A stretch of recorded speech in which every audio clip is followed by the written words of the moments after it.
malapit ka na mahoyo. La la la la la long yo. Stop, stop yo. Isip muna bago go. Sa feed na FB may kwento na naman. Usap-usapan online, mabilis kumalat dyan. Payaman chalik, simula ang lahat. Pero bulsa'y umiiyak sa unang paalam, scam agad. Mga pangakong sinabi parang kanta sa bata. Parap, parap, Jack and Jill vibes. Pero bato pala ang dala.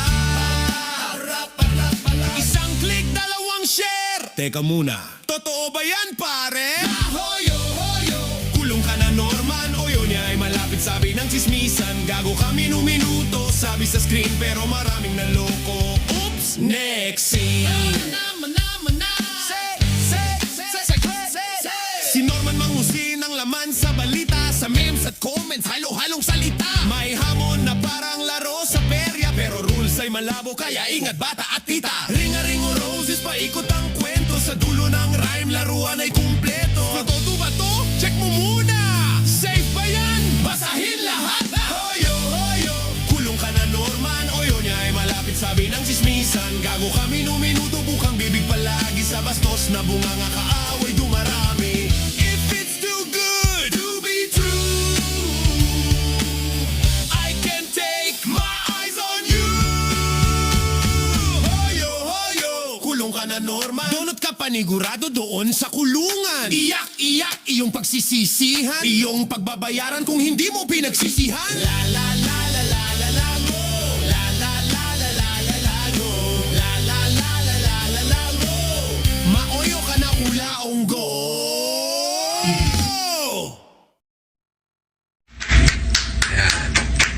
Palakpak, palakpak, clap, clap, clap, clap, clap.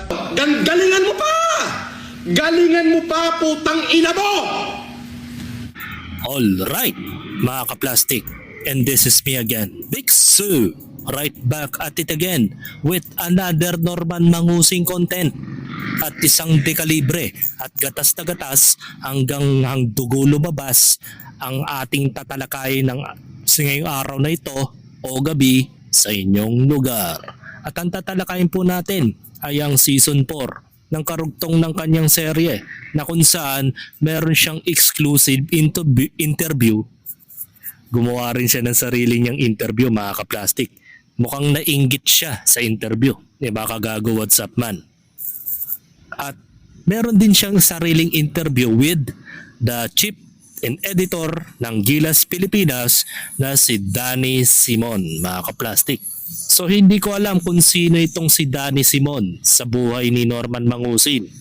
Bagamat mahaba ang kanilang interview, panoorin na lang natin kung ano yung mga pinagsasasabi niya kay Norman Mangusin at the same time kung ano yung mga pinagsasasabi ni Norman Mangusin kay Danny Simon.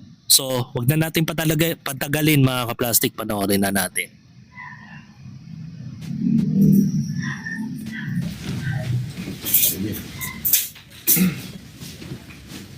Game na tayo, okay, Danny. Pakitignan nga rito. Monitor mo nga itong screen ko, okay? Kasi wala tayo editor eh. So, ano lang tayo, live, walang cut. Una higit sa lahat, hindi ko alam. Dito ka, focus ka dito. Silipin mo lang to. Yan. Ito, live to. Sentro ba? Sentro, ano? Sentro naman. Okay.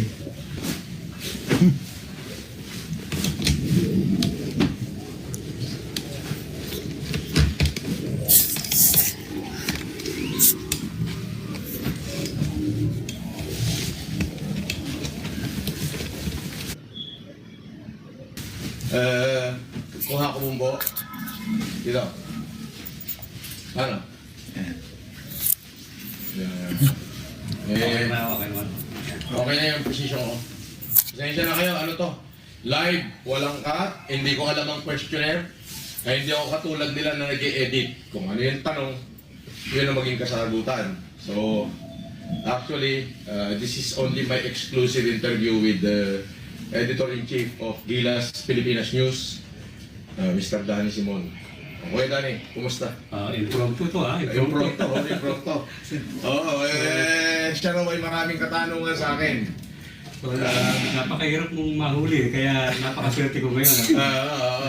Yung ka-check May laman na. Hindi alam ng viewers na Mahigit 2 taon na tayo magkakilala. Hindi. Tatlo na. Oo, Tatlo 3 years na. na pala. 2023. Hmm. Pagpapasko, 2024, 2025, 2026, tatlong taon. Tatlong taon. So, lahat ng sinusulat ko sa'yo ay lahat katotohanan. Okay. At may resibo. Iyon. Kaya nga, Pero matitindi yung mga basher ko ngayon. Oo, mamaya na natin sila pagkwento ako Dani. ang akin yung iba ba ito? Unang Wala tayong commercial ha, wala commercial. Oo. Walang cut. This is brought to you by, walang cut to. Wala na siyang aquapana. Our hero, Dr. Francis Antonio, Leo Antonio Marcos, PhD. So, kasi nasaksihan ko rin yung kurananan ka ng pagiging humanitarian Doctor of Philosophy. Nasaksihan ko rin yun. So, kaya wala karapatan yung mga nagtatanong kung bakit ka naging doktor. Leo Antonio Marcos. Actually, sagutin ko yun, it is a privilege for me to be chosen by the organization English that connected with the Cambridge College of London. That napili nila ako to be given the award of honoris causa. Honoris causa means to give honor when the honor is due. And maybe they think that I have contributed so much to the honor that they have given to me. So, isang karangalan po para sa akin yun na magkaroon ng graduation right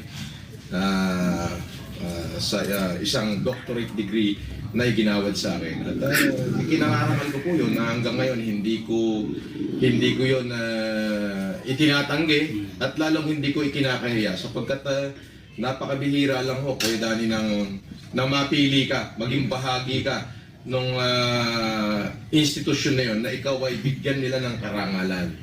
Yeah. Baka dinoktor yung iyong pag-graduate. Talagang tingnan mo naman yung mga galawan mo, Norman Mangusin, parang hindi edukadong tao. Master, ano ka ba? Doctorate?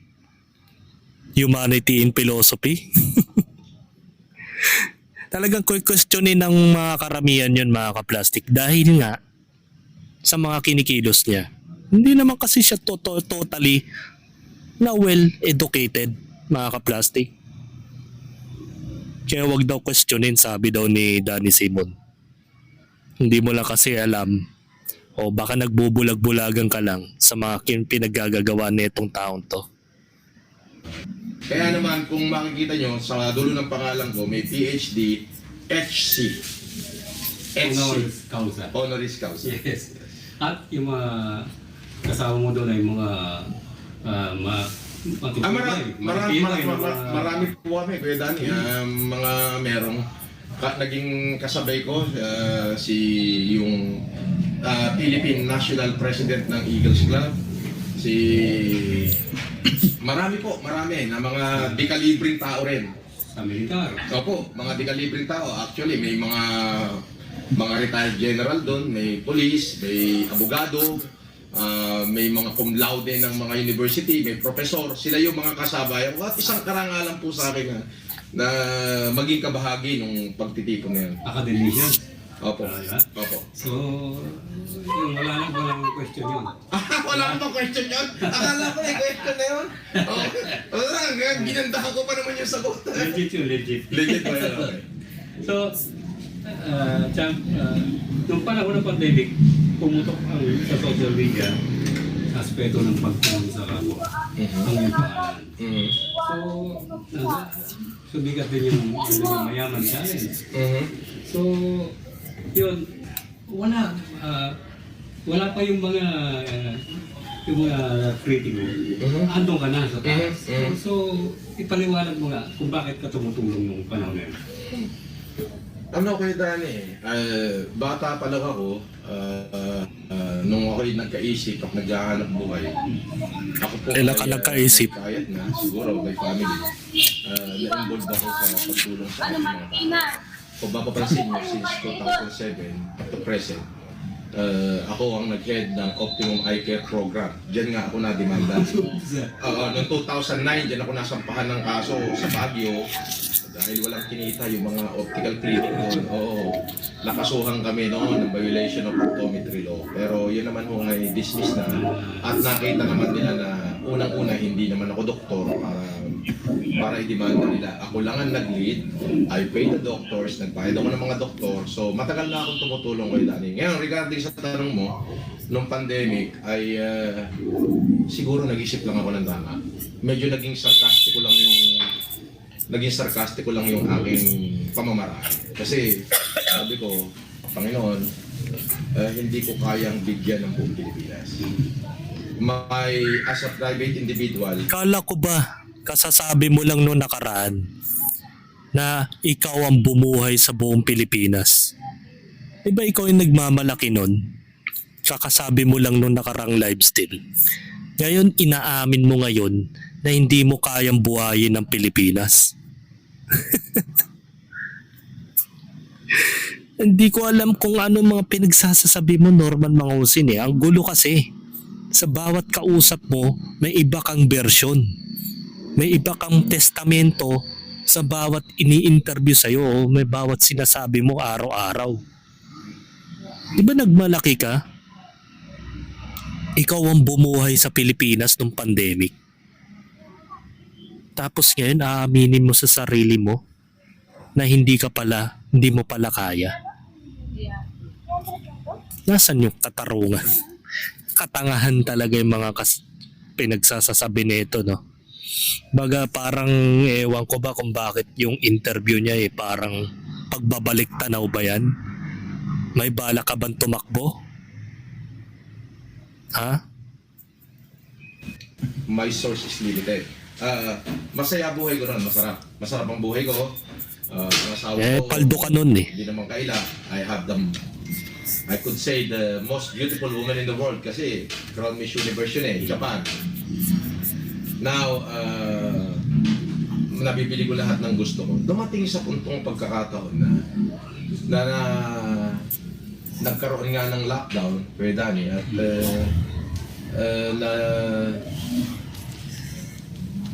alam mo yun na we are facing unseen enemy at that time. And that unseen enemy killed a lot of people in the Philippines, not only in the Philippines, but in the world. And it's lockdown, total lockdown, not only in the country, but all over the world. Yung buong mundo nun hindi gumagalaw. So for me, that is evil. And for the evil to go triumphant is for those good men to do nothing. So, I have choose to lay down all hopes and dreams. I have choose to lay down all love and life. Then, I pray. Sabi ko, Panginoon, bahala ka na sa akin. And then, here's come the challenge. Habang ako'y namimigay, my wife called me. Tumawag sa akin. Pag hindi mo tinigil yung kalokohan mo, I need a divorce. So, I live ako ng mga oras na yun. Then I said to my wife, I could not just sit in my panic room watching our people dying from hunger and suffering brought by this constant distress, especially during the heights of COVID-19. And then, if you will divorce me of helping my fellow men, then so be it. Natuloy na. Deserve. Para doon naman sa mga nasagasaan ng mayaman dyan, especially mga kapitbahay ko. Especially kay Makagago at Sapman. Wala ko kung intensyong ipahiya kayo. Ang intensyon ko lang na itulungan nyo Mambudol. para makasurvive naman yung ating bansa doon sa mga panahon na kinakaharap natin yung hindi natin ipagkawan. Alam mo yung mayaman challenge, ginawa mo yun dahil wala kang kakayanan mag-donate sa buong Pilipinas. Siyempre ginamit mo yung utak mo. Baga, tinukso mo yung mga social media influencer sa buong social media, and then may pumatol sa'yo, dahil nagpakita ka ng pekeng bigas na kunwari kinukuhanan mo ang video ang sarili mo na inaakala ng iba na talagang donasyon mo yon sa mga nangangailangan. At nagtagumpay ka nga doon sa ginawa mo eh. Dahil marami kang nauto na social media influencer na magbitaw ng pera at gumastos para may pambili ng mga bigas at itulong sa mga frontliner that time. Isa na doon si Makagago at Sapman na nauto mo. Pero yung ginawa mong yon, baga nagkaroon ng mabuting dulot yon mga kaplastik. Bagamat masama yung ginawa mo, pero may positive way naman po nangyari yon na nahikayat mo yung mga social media influencers na mag-donate ng mga bigas sa mga frontliner that time. So very good ka dun, Norman Mangusin. Napakagaling mo sa philosophy. Literal nga na magaling ka mamilosopo. At hindi ko alam kung naaral mo yung psychology kaya nagawa mo yun. So very good ka dun. Ang dami mong nauto. Ang dami mo ring nalokong mga Pilipino na inaakala nga na napakabuti mong nilalang. Dahil sobrang daming FLM page that time. Bawat si-scroll ko ng cellphone ko noon nung pandemic, laging bukang bibig ng algorithm ng Facebook ay ang Francis Leo Marcos page. Sobrang dami ng page noon that time. Halos lahat. Karamihan pa nga doon mga DDS supporters. Kung natatandaan ninyo, maraming DDS Francis Leo Marcos page ang lumabas dahil dyan. Na sinamantala ni Francis Leo Marcos o ni Norman Mangusin ang mga ganung bagay. Kaya lalong tumaas ang kanyang engagement that time. At marami siyang naloko at the same time. Tuloy natin yung video. Awa naman po ng Diyos, marami pong tumugon. At tumugon na rin sila. At kaya naman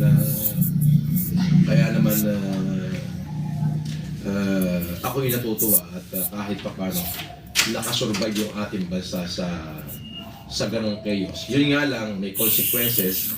I become more sarcastic and arrogant during that time. And I stand about my Until arrogance. today naman, Kaya nakakulong ako, buti nga sa akin. Deserve. Buti lahat, ang nangyari, ang historic EDSA, yun na tinutunog. Oo. EDSA. Oo, Kuya Danny. So yung, sino ba talaga si Francis Leo Antonio Marcos? Sininang ka ba na may rintong kubyerto sa yung mesa?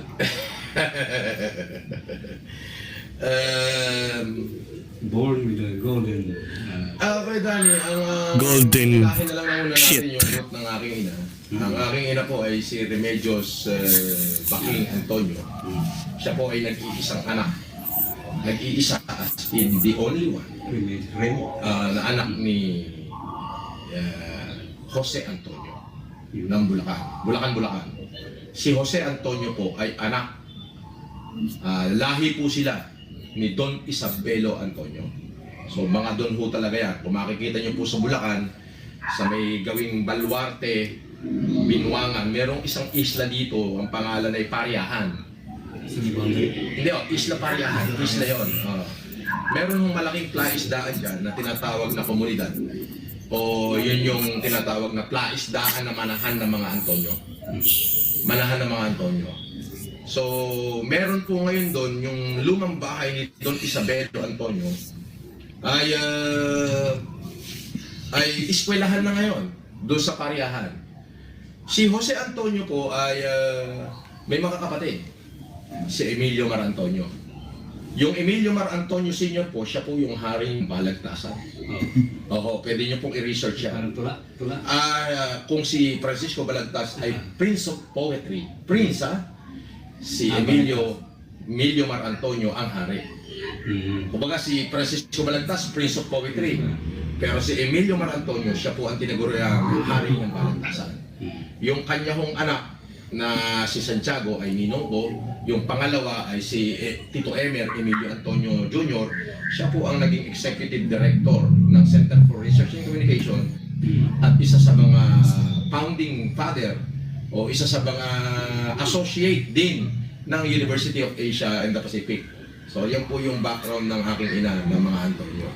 You know, ang pagkakatiwala ko, paniniwala ko po kasi Kuya Danny, ako ho ay pinanganak na hubad. Pinanganak akong hubad at walang pag-aari sa mundo ito. Opo. Kumbaga, kung ano po ang naranasan ko at pinatamasa ko, ako po ay naniniwala na yan ay pinagkaloob sa akin ng Diyos. At hindi ho ko nagdadalawang isip o nag-iisip man lang ng may pagdududa na yan ay aking ibahagi sa aking mga kapwa. So kaya naman ho sabi ko, Kuya Danny, hindi ho isinilang ang tao na may golden spoon. Di ako naniniwala ron. Yabang ko lang yan. Ang pagkakaintindi ko po talaga sa puso ko at kaluluwa, ang pagkakaunawa ko Kuya Danny, ako ay isinilang po ako ng nakahubad, walang saplot, wala kahit Sa inidoro ka alam ko po, nababalik ako sa kanya na nakahubad din, wala kahit ano. Kaya naman ho, kung ano yung meron ako, kung ano yung natatanggap ko, yung pagpapalang binibigay ng Diyos, ni minsan, Kuya Danny, hindi ko po inisip sa sarili ko na itago, ipunin, dumami. Hindi ho. Gusto ko yan ibahagi sa mga kapwa natin na wala, nagkukulang, dahil hindi ho ako natatakot ipamigay. Bakit? Kasi wala. Yun naman pala eh. May mga angkan ka palang Antonio na mayaman eh, dekalibre. Na sinasabi mo na hari ng balagtasan eh. Na si Antonio something. Bakit ganun? Bakit mo pa hinahana yung pangalan mo sa pamilyang Marcos? Kung ang pamilyang Antonio pala ay mga dekalibreng tao. Di ba? At meron kayong kakayanan at meron kayong sariling yaman. At yun kung totoo talaga yung mga sinasabi mo ha. Kasi si Nanay Reby, kung titignan mo dun sa Isabela, para namang it seems like na hindi ganun kayaman eh. Na parang nasa simpleng pamamahay lang at merong simpleng buhay na may simpleng kagamitan at walang arte at the same time. Kaya nga, I'm curiosity of your personality. It's just because lahat ng mga testamento mo parang delusional. Kung sinasabi mo palang pamilyang Antonio ay mayaman pala, ay mga dekalibre at mga tanyag ng mga panahong yun, bakit mo pa hinahanay ang sarili mo sa mga pamilyang Marcos? Di ba? That's a simple logic in there. Tuloy natin. Wala naman po talaga ako. At nandun pa rin naman yung pagpapala ng Diyos sa akin at patuloy. At patuloy ko pa naman kung ibinabahagi. At siyempre maraming sasabi, you're financially stable, asay na lahat. Pwede mo na enjoy yung buhay mo, travel, walang bro. Pero salit na inaayuda mo sa mga tao, hindi lang ayuda, nagmumudmud ka ng biyaya. So, Ang ini-enjoy ang buhay eh, parating nag-YouTube. Yan ba yung trilyonaryo mga kaplastik? Isa pa tong nag-i-interview eh, si Danny Simon eh. Para bagang scripted eh. Hindi na parang scripted talaga. Alam mo kung talagang mayaman yan taong yan, hindi yan maghahabol sa YouTube at lagi nagla-livestream kada araw. Pero mo sa isang araw nakakailang livestream tong taong to at umaasa sa palipad. Yan ba sasabihin mong trilyonaryo na umaasa sa mga earnings sa YouTube? What the hell, ini-enjoy yung buhay. Ayun na, nangangalumata na nga sa sobrang hirap sa pinagdadaanan niyang kaso kay Makagago eh. At ngayon, nadagdagan na naman ng panibagong problema tong Indorotot na to eh. Na ang panibago niyang kaso Ayan tungkol sa uniforme na sinuot niya galing kay General Maralag. 'Di ba? Na pinipilit niyang i-justify. Mamaya tatalakayin niya 'yon, mga ka-plastic. Panoorin natin 'to. Yung katanungan ko kuya Dani. Anong masasabi mo sa mga nagsasabi ng enjoy mo na lang buhay mo? Privately. Ang mga nagsasabi niyan yung mga malapit sa akin, Mm. yung mga kaibigan ko, katulad yun. Mm. Sinabihan niyo ako na mag-enjoy na lang. Uulitin ko po yung aking kasagutan at hindi ko ito babalikin. Ano ba ang purpose natin? Kasi ako, naniniwala ako na ang purpose natin ay hindi ko para sa sarili. Meron kasi sa Bible na mayaman. Puno na yung kamalit niya. At Kuya Dani, sabi niya, mag-i-enjoy na ako sa buhay ko. Ano sabi ng Diyos? Mamamatay ka ngayong gabi hangalin. Walang makikita. Totoo po yun. So, hindi naman po dito sa buhay na ito yung kayamanan, Kuya Dani. Yung mabigyan ako ng Diyos, tignan niyo, kahit anong dami ng problema ko, anong dami pumapatikos sa akin, eto, matatag pa rin ako.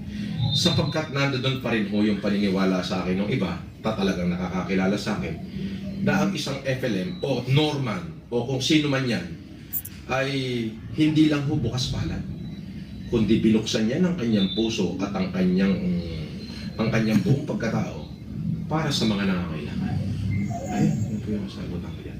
Na hindi na ho yan magbabago. Nai-enjoy ko na rin po yung aking sarili sa pagkakas. Tingnan mo na yung script. Nakakatulog ako may kapanatagan.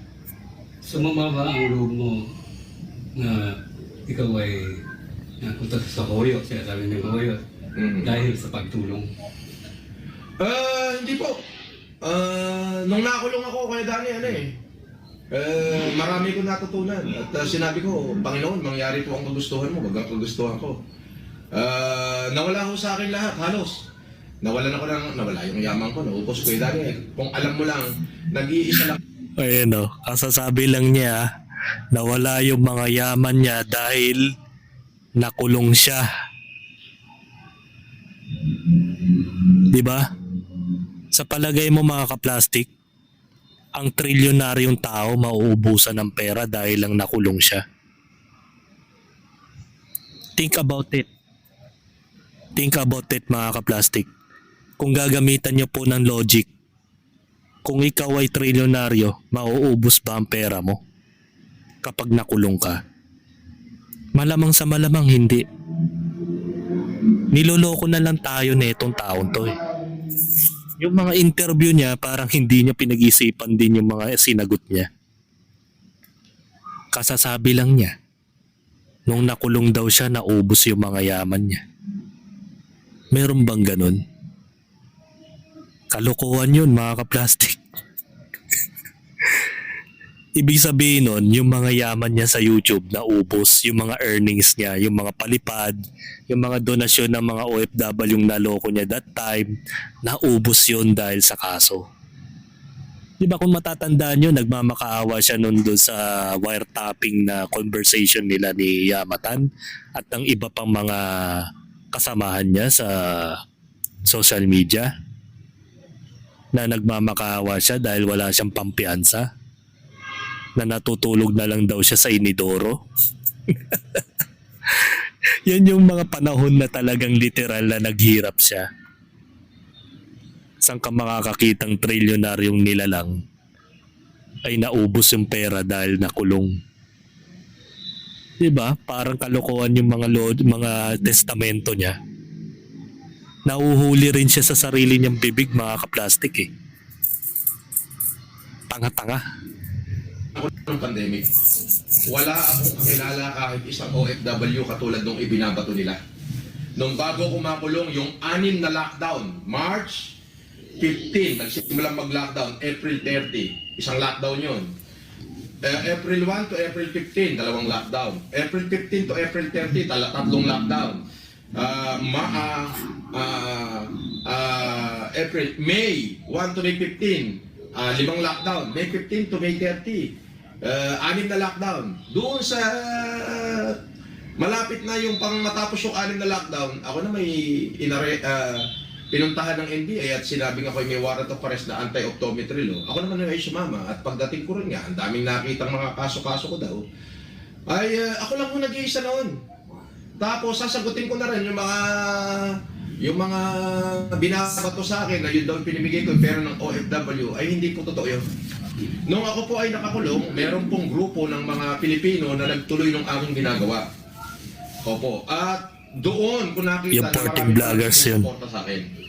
So sila na ang nagtuloy ng humanitarian. Maniwala ka ba ko? Bakit hindi mo bang mabanggit yung 14 vloggers, mga kaplastik? Bakit hindi mo mabanggit? Ang sinasabi mo na lang grupo. Kasi nga, dito na magkakaalaman kung may pakinabang. Tingnan natin kung may sasabihin si Norman. Kasi ang tawag niya dito grupo na lang eh. Hindi na 14 vloggers. Di ba? Nakakulong na ako, nasunog ang Ayala Alabang. Yung ipambabayad ko sana sa abogado ko, na 1.5 million, ipinabili ko lahat ng bigas para mabigyan ng tigi-tigi sa sakong bigas yung mga nasunugan sa Alabang. Tapos habang nakakulong pa ako, ang nangyari pa kay Dani is bumaha sa Cagayan, sa Tugigaraw. Eh di, meron na naman akong pinagbilan ng Mustang na ibabayad ko na naman sana sa sa abogado ko. Ang ginawa ko, pinadala ko sa Cagayan para mabigyan din ng bigas yung mga nalubog ng baha doon, na tigitigisan sa ako. Andiyan sila Res Cortez na pinadala ko ron, sila yung magpapatunay. Pero yung mga humanitarian sa Montalban Rizal, yung mga marami ng humanitarian na sumusunod, ay yan naman kay Dani ay sa pangunguna yan nung founder nung Chief Executive Officer ng Semay de Esperanza Foundation na si Ma'am Chilidita Kabatingan, at syempre yung mga OFW, nagtulong-tulong sila para ituloy yung humanitarian at ipinapangalan nila sa akin. Eh hindi na ho ako may gawa no, nasa kulungan na ako noon eh. So maraming OFW Kaya they pala. send some money to the organizer. Pero makikita nyo sa bawat humanitarian nila, Kuya Dani, nakalagay yung mga tarpaulin ng mga pangalan ng OFW na nagpadala ng tulong para makapagbigay ng bigas niya sa... Isa na dun si Karen Whitmore, mga kaplastik, yung tinutukoy niya na hindi niya ngayon mga banggit-banggit. Kasi hindi daw niya kilala. At the same time, yung sinasabi niya na hindi na daw siya nakakakonekta sa mga tao, kasi nungalingan yun. Ang dami na nga nagpatotoo na nakapag-access siya ng live stream na nasa BJMP siya that time. Nakakulong pa yun ha. Nagagawa niyang gamitin yung kanyang cellphone. Hindi niya maamin yun. Hindi niya kinikwento yun, mga kaplastik, di ba? Ang dami mga kasinungalingan ng pinagsasasabi ng nilalang na ito. Di ba? Even ang mga 14 vloggers, di niya mabanggit. Even yung mga mommies na sinasabi niya, hindi rin niya mabanggit. Even yung nangyari sa kanya sa kulungan na kung saan ay nakapag-access siya ng cellphone, internet sa loob ng BJMP. Hindi rin niya inamin yon. Ang dami niyang mga kasinungalingang inililihis sa kwento niya eh. Napatuloy pa rin mga bobo ang mga fans niya sa social media na naniniwala pa rin. Hindi nila inaalam o nagre-research kung ano yung nasa likod nun, mga kaplastik. Talban, sa Sorsogon, marami o, sobrang dami. Sobrang dami lang sa Kapangan, Benguet, it is well recognized. Pero yung ibinabato sa akin na yun daw ipinamigay ko nung pandemic, nung kasalukuyang ako'y namimigay, ay galing daw ko kung kani-kanino, hindi po. Sarili ko pong ipon yun. Ultimo nga yung dory ko sa asawa ko, na malaking pera, ay inubos ko rin. At hindi pa ako nasyahan, nung pang-anim na lockdown na, nung May 15 na onward, ay mauubusan na ako. Ang ginawa ko, binenta ko yung isang bahay ko sa Miranila ng 60 million sa ninang ko. Namayapa na siya ngayon, si ninang ko. Talaga lang may binenta kang 60 million. At ipinangalan naman doon sa kanyang mga anak. Yan po yung totoo nun. Pinagbili ko para madagdagan pa, madugtungan yung pagbibigay ko ng ayuda nung panahon ng pandemic. So, nawala po sa akin lahat. Maniwala ka. Ang misis ko, nawala ang pera ko, nawala ang bahay ko, nawala lahat na sasakyan ko na ipagbebenta ko yan para makatulong lang. At ang pinakamalungkot, ako'y nakulong pa. Pero sa kulungan, nanindigan ako sa sinasalita ng Diyos na, do not fear, for I am with you. So, maniwala ka po kay Danny sa loob ng kulungan. Ibinato ko doon sa lion's den. Pero talagang yung pagmamahal at gabay ng Diyos, yung salita niya, do not fear. Hindi po ako natakot. Awa po ng Diyos sa lahat ng dami ng kaso na ibinato sa akin. Permanent dismissal po lahat. Yung isa na lang na natitira na Alin? ginawa nilang allegation, ayun po ay nilayaan ko na. Kay Danny. Yun ang, Hindi, yung human trafficking, active pa rin yun. Kaya huwag mo kami paglolokohin. Nandun pa rin yun. Non-bailable yun, mga ka-plastic. Kaya huwag mo ko kaming bibilugin. At the same time, marami ka pa rin mga kasalukuyang kaso na isinampa sa'yo ni Makagago at ng PNP at si Manny Pacquiao na hindi pa natin kumpirmado kung nagsampa ng kaso kasi wala pang inilalabas ang media. Even si Makagago Whatsappman ay wala pang binibigay na pahayag ukol dun sa pagsampa ng kaso ni Manny Pacquiao. Wala pa. Kaya Atty. Rowena Guanzon, wala yun. Kasi totally interview lang naman talaga. Wala siyang nabanggit na balak niya magsampa ng kaso against kay Norman. So ang inaasahan na lang natin dito, yung PNP kay Manny Pacquiao at sa mga the rest na kamag-anak ni Makagago at syempre siya rin himself, and then yung darating sa June na si Karen Whitmore, na kapag hindi niya binayaran si Karen Whitmore sa mga pagkakautang niya ay sasampahan na niya siya ng kaso ng large scale estafa. Malinaw yun, ha. Kaya wala po siyang walang katotohanan ng kanyang sinasabi na dismiss ang lahat ng kaso niya. Na sinasabi niya na malinis na ulit siya. Actually, active pa rin yung kanyang human trafficking case, mga ka-plastic. So, wala talagang katotohanan yung mga interview niya. Parang ayoko nang tapusin eh. Nakakabuisit eh. Mag-job in tayo dito sa 30-minute video. Magkaroon ako ng usurpation of authority. Wala naman hong ganon. And in fact, yung mga oras na yon, nandoon ho yung may-ari. Nandoon ho yung may-ari. Parang bumisita ho sa akin yun ng 29. Ito, panoorin Yun ho natin yung ito. katotohanan. Para ipagyabang. Hindi ko rin siya para pinicturean mo. pinicturean mo. May kasama ako ron. Sabi ko, tatayo ako rito, edit mo nga. Sabi ko, wala na rin yung kasama ko na yun. Social media vlog is parang pelikula lang yan eh.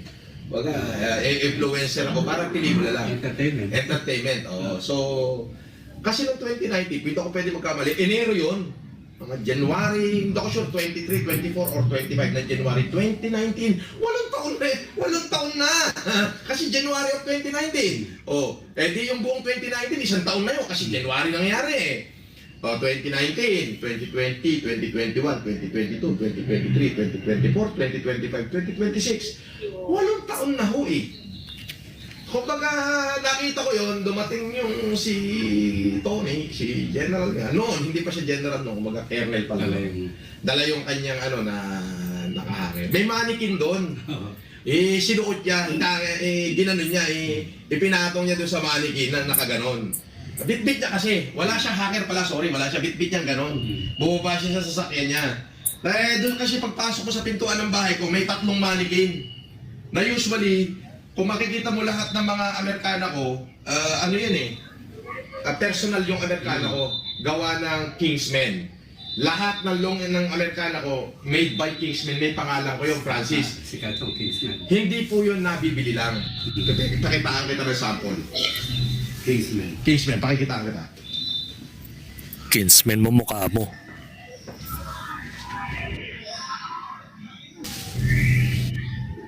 Nasa sasakyan pala. Lahat ng aking Amerikana, Kuya Danny, may pangalan ko, Francis. Leo Marcos. Ah. So, ang nangyayari... Hindi niya pinakita, sinungaling talaga. 18, 19, pagka yung Kingsmen pupunta sa bahay, yung tatlong tailor, susukatan nila ako ron. Tapos, sila yung naglagay ng mannequin doon sa Green Meadow. Sila yung naglagay ng mannequin. So, doon nila inaano yung mga Kingsmen London po. So, dumating siya, bitbit niya yung merkado niya. Eh, wala makita ang hanger, isinampay doon sa mannequin. Pinicturean ko. Pinicture naman. Pinicturean ko. Eh, may kasama ako ron. Sabi ko, tatayo ako rito, edit mo nga. Sabi ko, wala na rin yung kasama ko na yun na So, napospok na. totoo dyan, hindi mo sinuot. Hindi. Oh, Hindi ko talaga sinuot. Kumbaga, hindi rin ako yung nag-edit. Pina-edit ko. Di pinicturean ako. Pagka-picture, ikinorek doon sa laptop. In Adobe Photoshop. Tapos nilagay ko sa cellphone ko. For me na lang. Tapos pagdating ni Tingnan nga natin yung sinasabi niya kung totoo yun. Meron ako ditong picture niya. Kevin, pinakita ko bagay ba? Ito po yun. Tingnan niyo maigi. Kung edited ba siya o hindi. Yan. Tingnan niyo maigi. Kung titignan niyo po yung angle ng ilaw, mga kaplastik, kung paano gumagana yung brightness at nagre-reflect doon sa uniforme, matuturing niyo po bang edited to, mga kaplastik? Na pinatong lang niya sa katawan ni Norman Mangusing.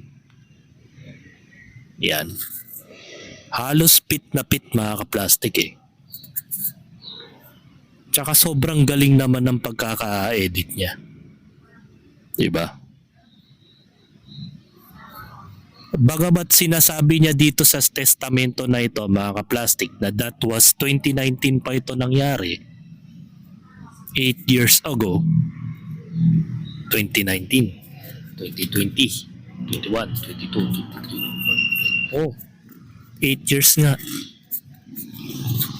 Tapos, parang hindi kasi convincing na edited to eh.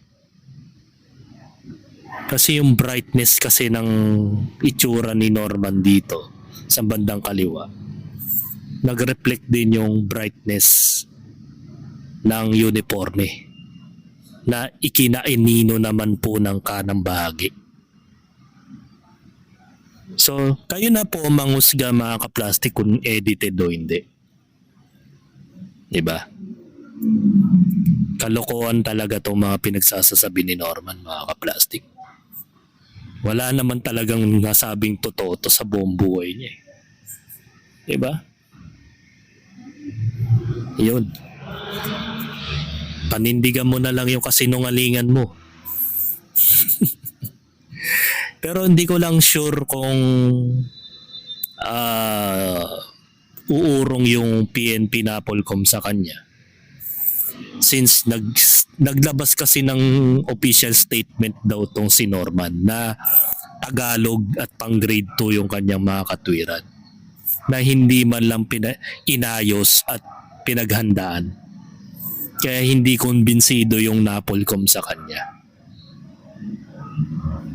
Na ang isang karagdagan pa doon na ay kinasama ng loob ng Napolcom ay hinamon pa daw niya ng suntukan itong si General Maralag. At minura-mura daw. Diba? Kaya nadagdagan yung problema niya, mga kaplastik. So hindi pa ito tapos.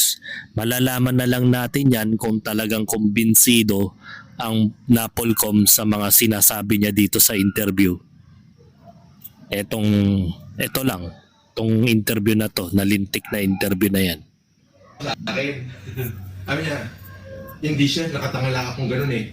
Yun lang. So, I keep it in my... Nakita ko mga bailing. I just... Hindi. Tsaka mali pa yung pagkaka-edit kasi malaki yung kaliwang kamay. Manipis yung kaliwang kamay. mahaba yung leg. Pero hindi naman ako ano. So sabi ko, i-transfer mo nga yan sa cellphone ko.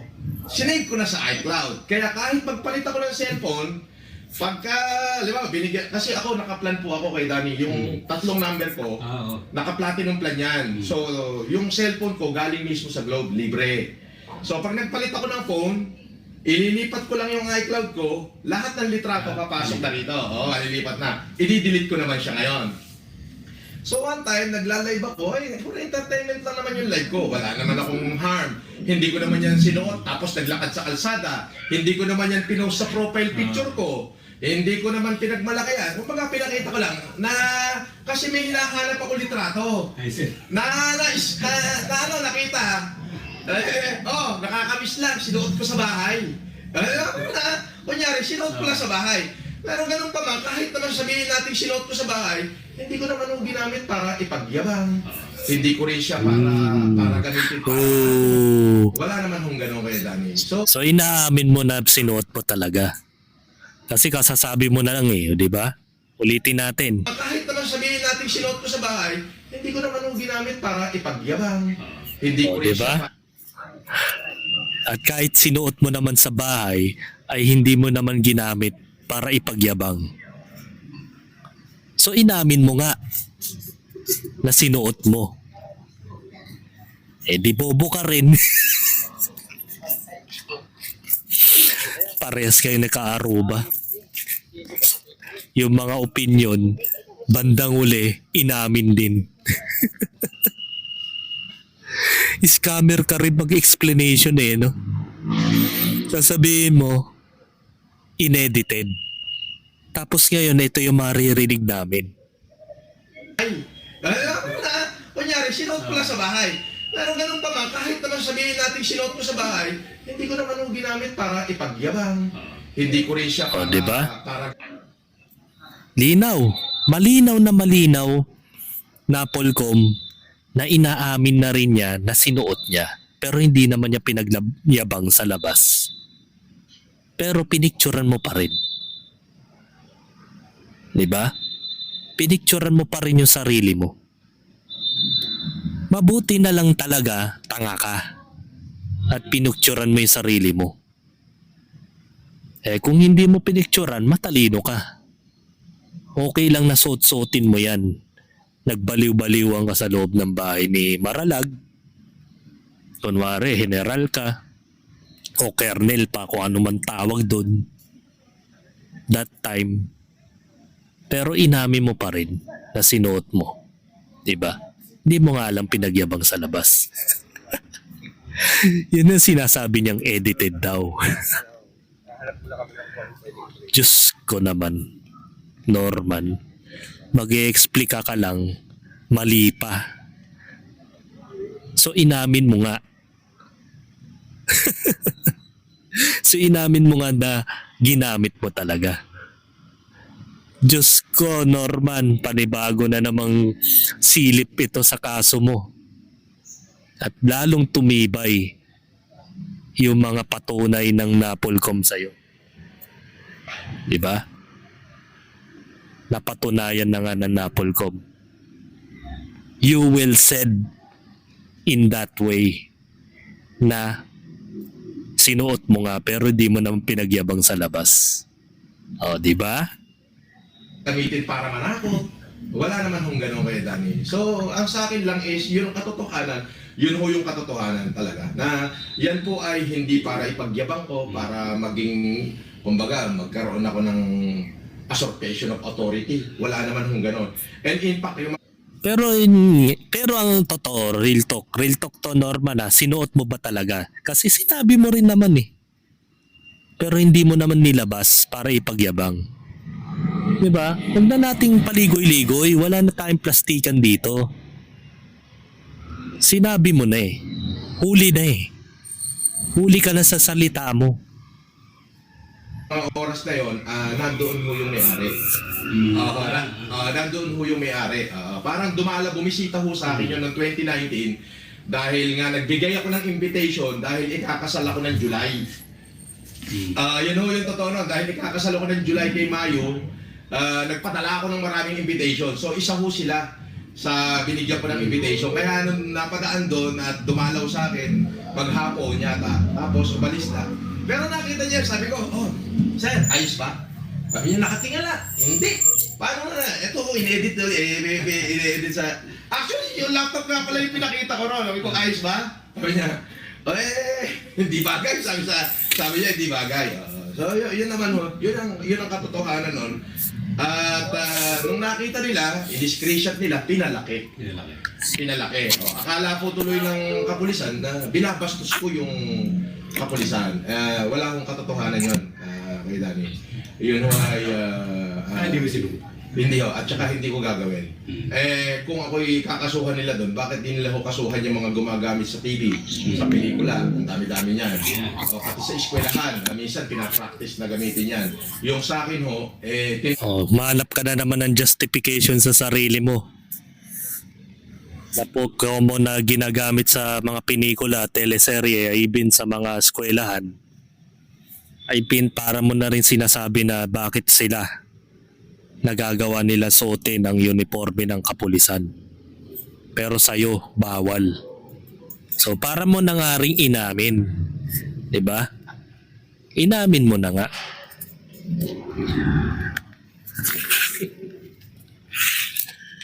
Ay nako. Inamin na nga niya mga kaplastik. Na umuulan eh. tinignan ko lang at hindi ko ho ipinagyabang yon. Hindi ko ho yun nilagay sa profile picture ko. Hindi ko naman sinuot, naglakad sa kalsada para, pulis ako, para manakot. Wala pong ganun. Pinaportray pa nila sa, mga leader ng sindikato. Tsaka minsan prop. Sa pelikula lang yan. Sa pelikula lang ho yun. Yung sa'yo, ganun lang yan. Wala, at saka 8 taon na ho yun. 8 taon na ho, hindi ko naman ho yung ginamit para sa kung saan man na, lalong wala naman akong pinaggamitan yan. Hindi ko naman sinuot at lubakad para ipakita sa tao. Hindi ko rin ginamit sa profile ko. Bakit naman ho yung iba umuupo pa doon sa upuan mismo ng regional director? Nagpapapicture doon mismo sa upuan ng regional director. Andyan yun yung pangalan ng regional director, tapos may nakaupo doon, vlogger. Bakit yun ho? Inilagay pa sa kanilang profile. Hindi sila FLM eh. Hindi, inilagay pa sa kanilang profile.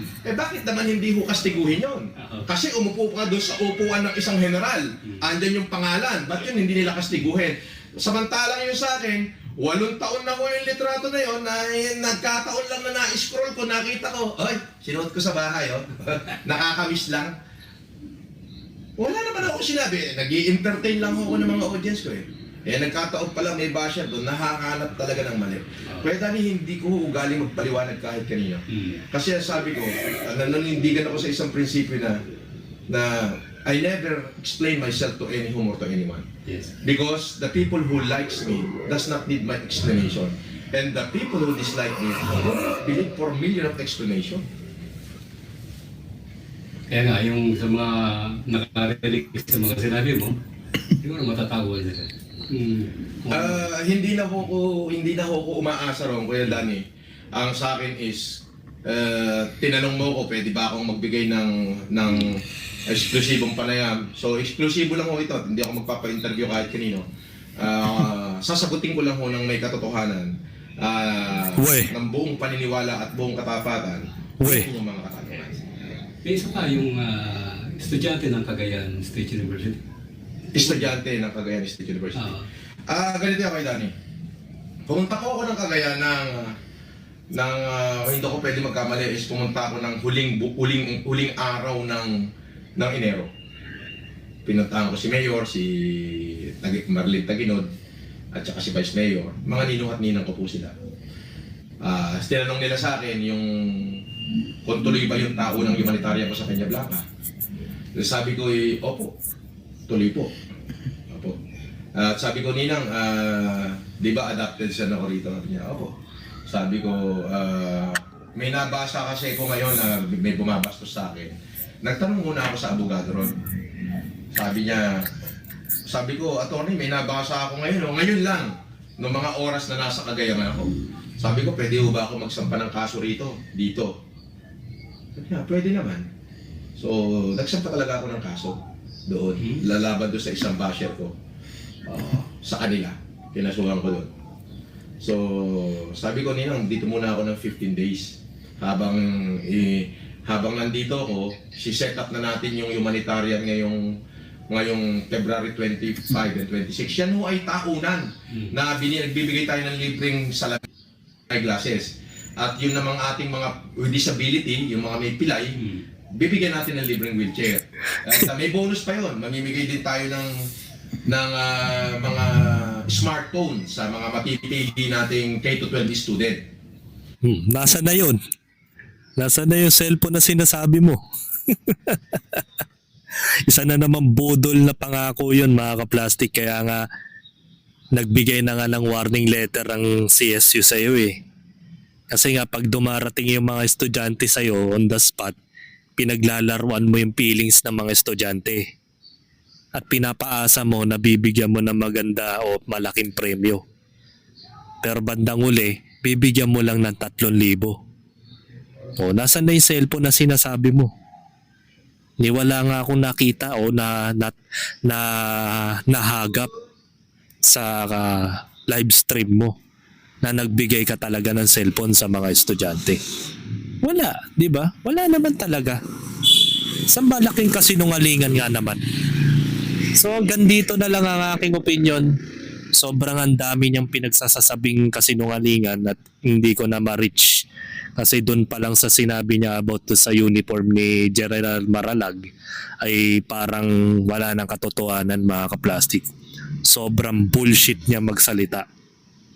At wala na talagang totoo sa mga interview nila ni Danny Simon na sobrang lokohan na lang yung interview. So hanggang dito na lang ang aking opinion. Bahala na kayo dyan. Ano-ano mga pinagsasasabi mo sa interview mo, Norman. And this is me again, Big Sue. Lagi nagsasabing ang mga plastic ay matagal mabulok dahil ang mga plastic ay toxic. Kaya, what's up mga ka-plastic? And this is Combid commentary video ng video live stream. Signing out. Alright. Mga ka-plastic, kung nagustuhan nyo ang aking video, isubscribe nyo lang ang aking channel. At the same time, i-hit nyo rin ang notification bell at yung all para ma-notify kayo sa aking susunod ko pang video sa aking YouTube channel. Maraming salamat po mga ka-plastic.